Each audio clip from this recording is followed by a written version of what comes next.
So let's get this started.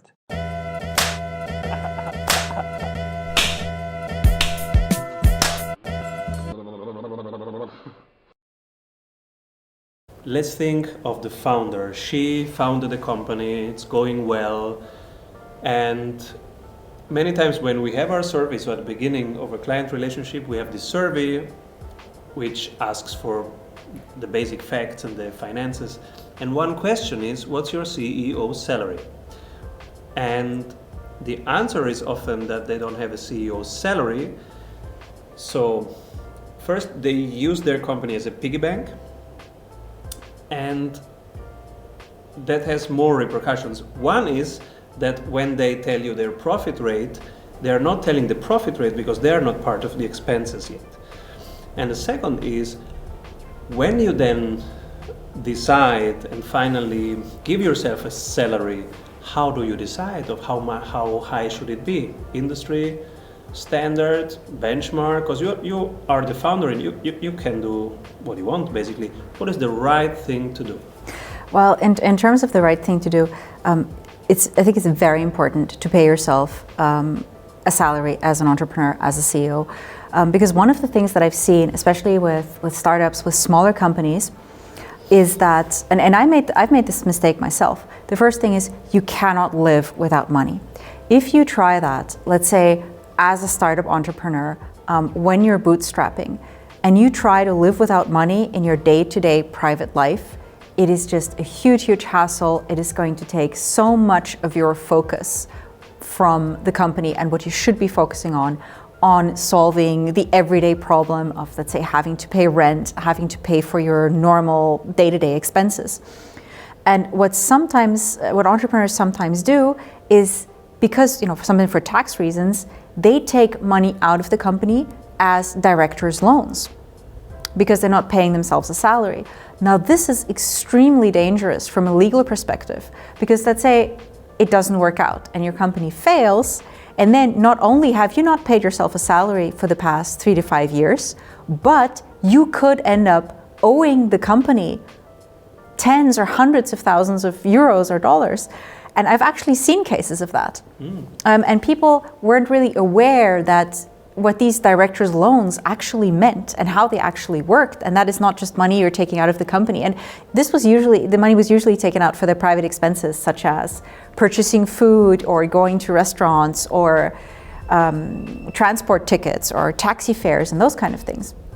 And this is something that can really, really burden you as an entrepreneur. Illegal. It is, depending on what jurisdiction you're in, there are limits to that. And you can always do that. You can always take out a director's loan, but you do have to repay at some point in time. And if you haven't, and where is that money going to come from if you've never paid yourself a salary as an entrepreneur? So those are two very important aspects. You're absolutely correct with what you mentioned. If you do not pay yourself a salary as an entrepreneur, then your profit and your profit margin is not calculated correctly. And the other thing is that, also depending on what jurisdiction you're in, if you pay yourself a salary, there are other payments tied to that. It's not just income tax, but it's also social security payments, pension and retirement payments that are paid to that. So if you do not pay yourself a salary, you miss all of those things as well, essentially. And those are important in terms of planning for your future. In some cases, it's even things like medical insurance. State medical insurance is paid from your salary. So if you don't pay yourself anything, then you might end up having problems of that sort as well, which you do not want. You want to be focusing on your business. You don't want to have to think about, okay, how I'm going to pay my doctor when I'm basically, missing an arm or something like that. It's you should be focusing on your company. And I think it's important to pay yourself a salary. It shouldn't be a hugely high salary, but it should be a salary that provides you with a good life. How to find out what the right salary is? To be very honest, when I started, I defined the bare minimum that my family needs for the first year, and that was my salary. In the second year, and then I said, when we triple the revenue, I will double it, and every time we triple, I will double it, and that's what I did, and it increased per time. But really, I had no idea of what is. Well, you can compare industry by saying, okay, if that is a director of a business unit in my field, what would they get? But that's not the same. I ended up calling all my friends who are in similar positions, say, hey, what do you pay yourself? And I made an average. And to compare if I'm doing it right, is there a correct way of finding out what the amount should be? Well, I would actually do the same, and I would look at the industry and kind of make an industry average for that kind of position. Obviously, if you're a small consultancy business just starting out, you can't really compare your business to, let's say, a consultancy that's been around for 20, 30 years. But the thing is, as an entrepreneur, you also have to be realistic about your opportunity costs. Because, I mean, even let's say if you love your freedom as an entrepreneur. You have to explain what are opportunity costs. The opportunity costs, let's say, especially in consulting, let's say you are a, let's say you're a strategy consultant. And if you would make a certain amount, let's say 80, 90,000 euros working for a large consultancy, and then you become an entrepreneur. And initially, when you're starting your business, you're building your business, this might not be something that that you might be able to achieve because you're building your business. But after 3, 4, 5 years, if you can't pay yourself that kind of salary, or if your business does not provide at least a smaller salary, but that profit in terms of dividends to you, then you're actually losing money by being an entrepreneur. And that's not really the point of entrepreneurship. So after a while, you also have to be very realistic about it. Because after a while, you may say, okay, I could be making a lot more money if I did the same thing working for a company. I might have less freedom to choose my projects, but over a time span of 10, 15, 20 years, an entire career, it might not make sense in terms of the money that you're able to earn. And of course, then it's a personal choice between, do I want to maximize my income, or how important is freedom to me? Am I willing to accept less income for freedom? Or it might actually give you some kind of action signal for your company, because you might be saying, okay, well, if I did this job within a large organization, I would be earning much more. What is it that I need to do within my smaller company in order to get to those earnings, in order to get to those profits? And I guess that's also what you do in your strategy sprint program. Yeah, that's exactly to help people the intersection. What is freedom and what is the price of freedom?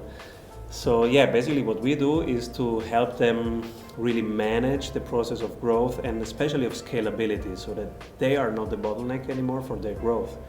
And usually at the beginning, they are the bottleneck. They are piggybacking, and they are not yet thinking like something that will industrialize, something that will really work.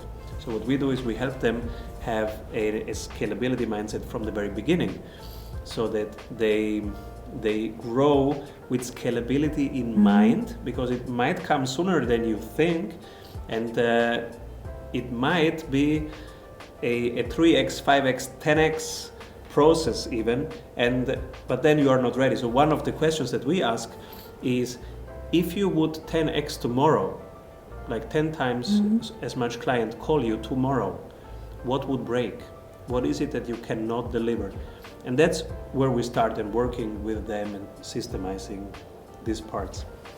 So it's interesting, yeah. And also the question is question of purpose. Why do you become an entrepreneur in the first place? What is it in your life and in your professional life that you want to bring into this world? And what is it worth to you, both economically, but also in terms of lifestyle? And what are you trying to achieve in 3 years?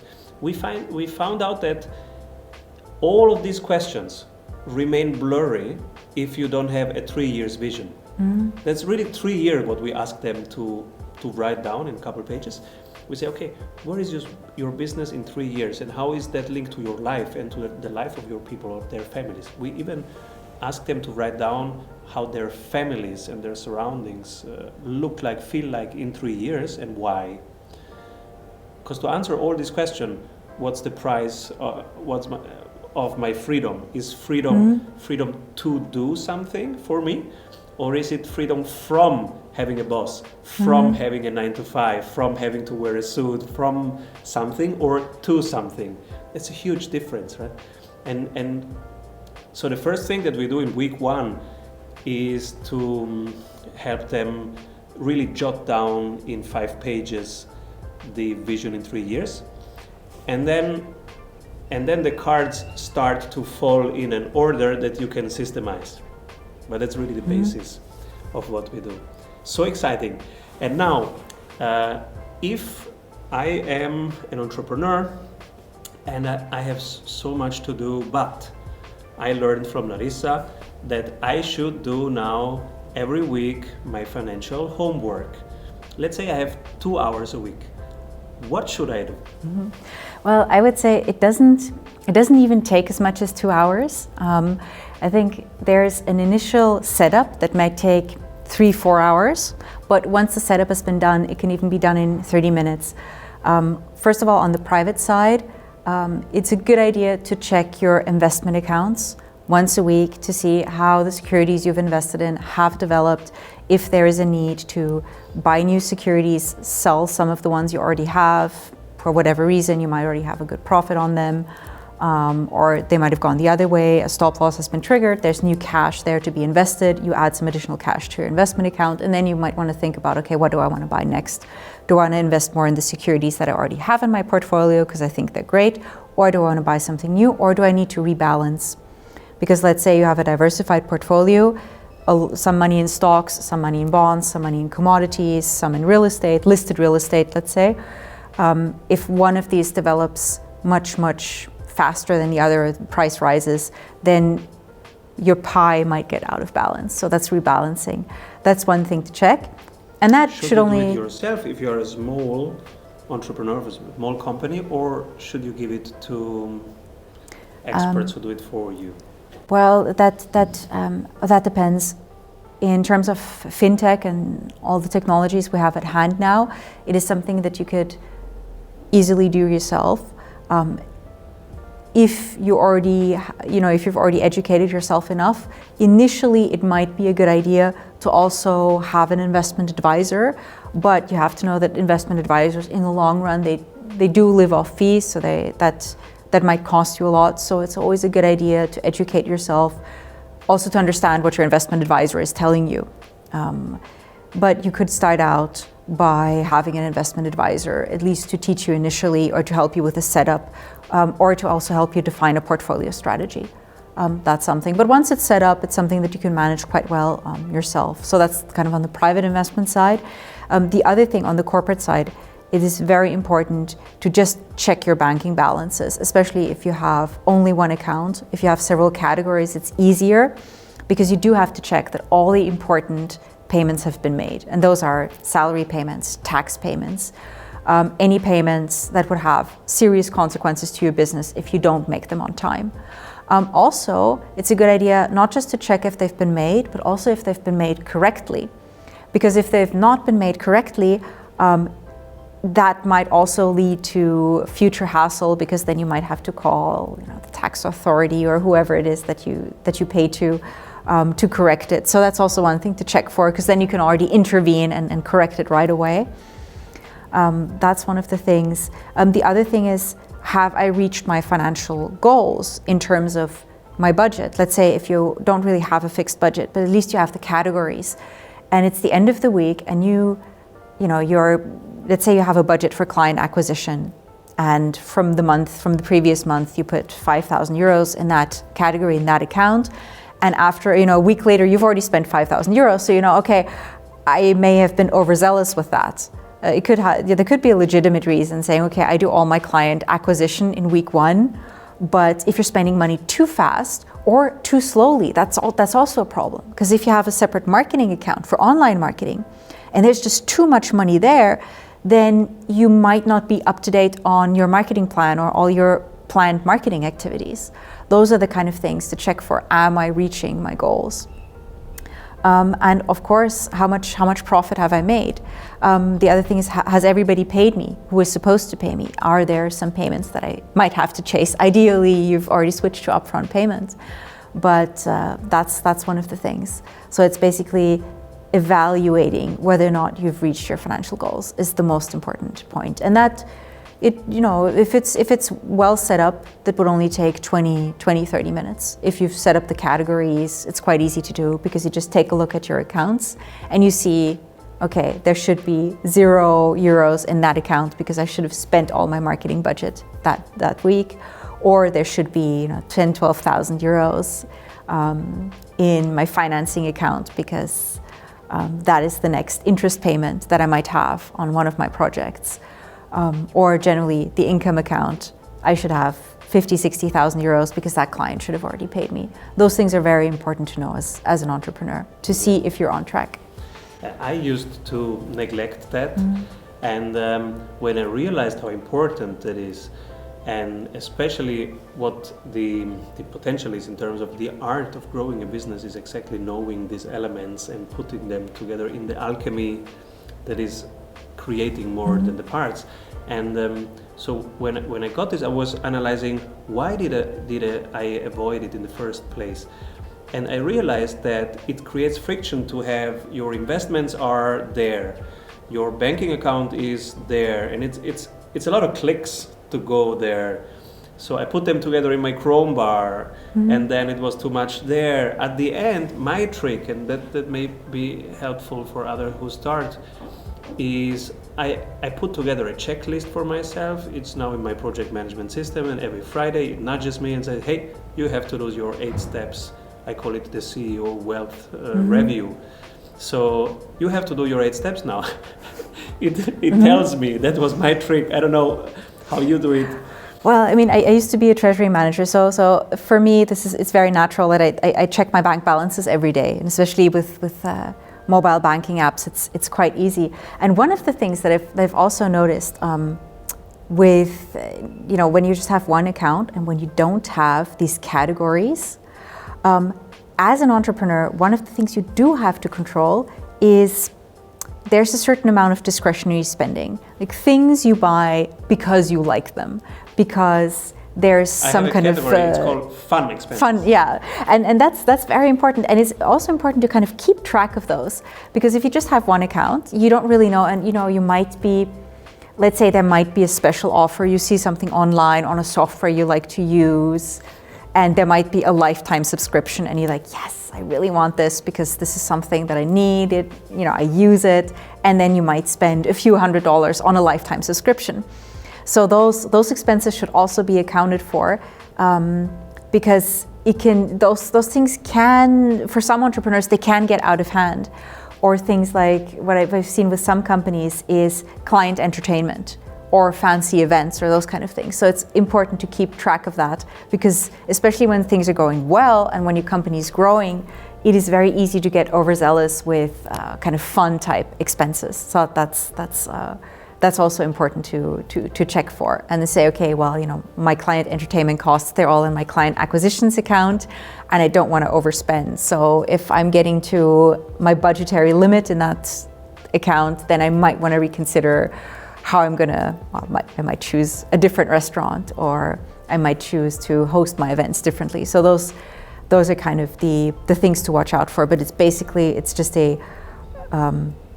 check on where I am in terms of my goals, in terms of my roadmap. And I think what you mentioned with a 3-year roadmap, that is a very, very, very good idea, to imagine what you want your company to be, where you want to be in 3 years, and then to deduce all the goals from that, all the micro goals for per year, per quarter, per month, and then you can kind of see how far you've advanced with your business.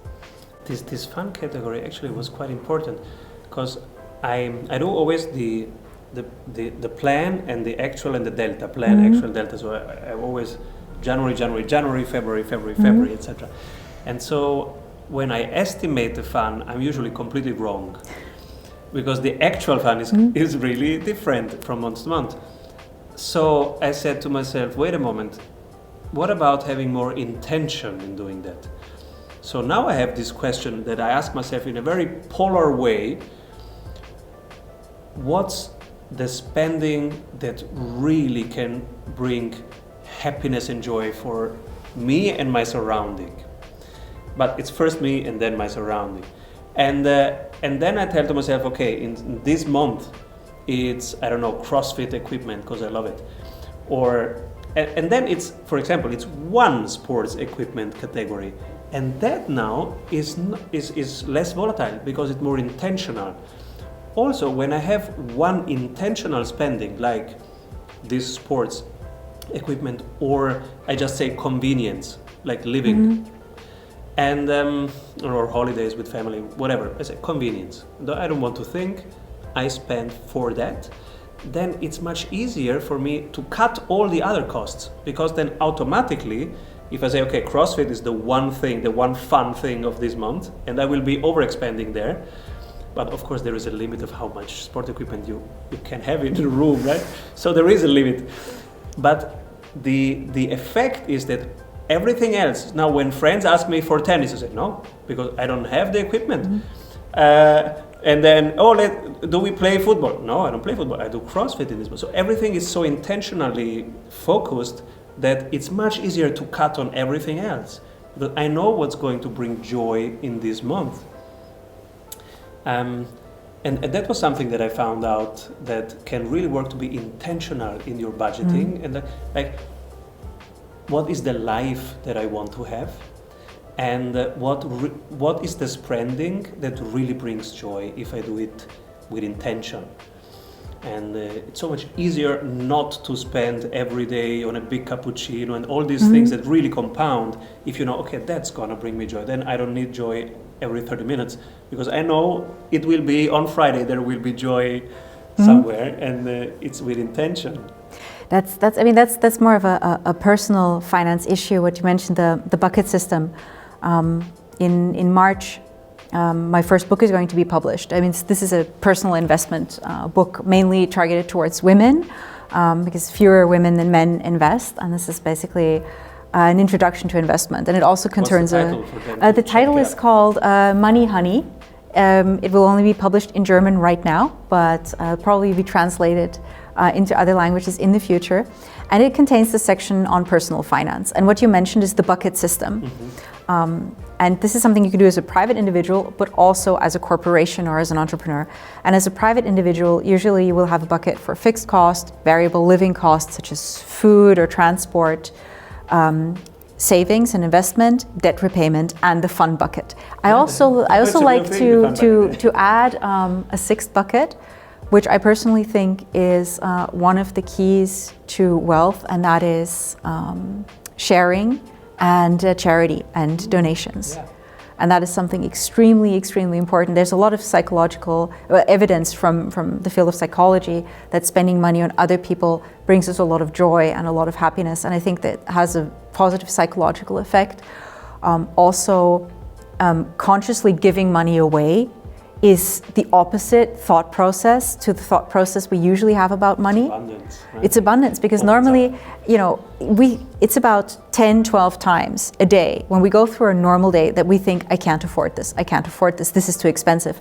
Let's say we walk past, a city center, you walk past a wine store, you see really nice wine, 250 euros, and wow, 250 euros for a bottle of wine, it's a lot of money.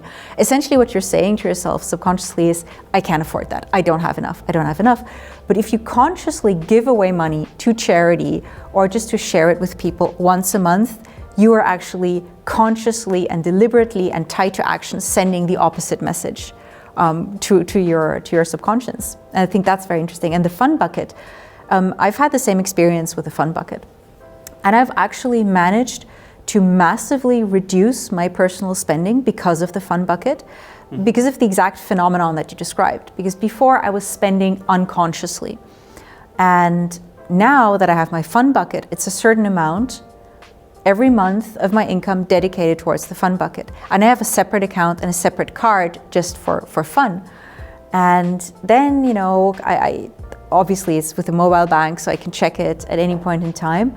And when I see something that I would like to impulsively buy, I look at my fun account and I think, okay, well, actually, no, I don't want to spend that money right now because it's not worth 10% of the balance of my fun account, because I might want to go to a nice restaurant with my friends, or I might want to take a little city trip with my husband.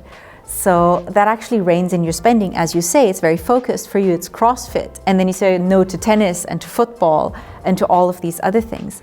And I think the other thing is, if you restrict your impulsive spending, when you do spend money, it brings you a lot more joy because you've actually sacrificed something else for it. So it's, the perceived value of the thing you do buy in your own kind of rises in your own esteem. That's also one of the effects. And I think what I've noticed, for instance, with restaurants, that's a typical example, especially for entrepreneurs who go out a lot with their clients. If as a private individual, you don't just go to a restaurant in the evening with your partner or with your family because you're too tired, you don't really want to cook, and you just say, okay, I'm going to go to the restaurant. But if you consciously spend on nice restaurants, the experience is much, much better. So yeah, the fun bucket is definitely great. And this is, as you say, this can be brought into the corporate world as well, where you say, okay, what would bring me joy as an entrepreneur, and what would bring my employees joy? Because this might be something nice for the office. This might be a team building event. This might be a little day out with the crew or something like that. And I think something that could be very, very good for the team spirit within a company. And usually companies don't do that. I mean, how many companies do you think have a chief happiness officer these days? It's just maybe... Well, the title, Chief Happiness Officer, is spreading. But if you ask me how the happiness level in corporations is, it's very low. Yeah, I think there should definitely be more chief happiness officers that then have the fun bucket, and that is the budget for the happiness department. I mean, I've only heard of very large corporations or very innovative corporations having a chief happiness officer, but that's definitely, I think, something that could do a lot of good for especially larger companies in the future. But even as a small company, I think it's very important to sometimes reward yourself and your employees and even the other people you work with, so freelancers, just to have some kind of nice event and to show people that you appreciate their work and their contribution. So that's a very good thing as well. Beautiful. Thank you so much, Larissa, for this whole plethora of insights. We will be summarizing it and putting it where the audience can read it afterwards. Thank you so much. Well, thank you for having me on your show. Thank you. Bye, sprinters. Keep rolling.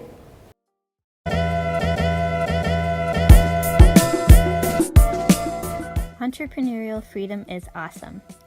It's also a lot of hard work to get there. And when you are there, it's easy to lose your grip. Our community of 16,000 entrepreneurs is getting stronger and stronger every week because we amplify each other. We share what works and drop the rest. We test, refine, improve. Check strategysprints.com to build up your business and have fun doing it.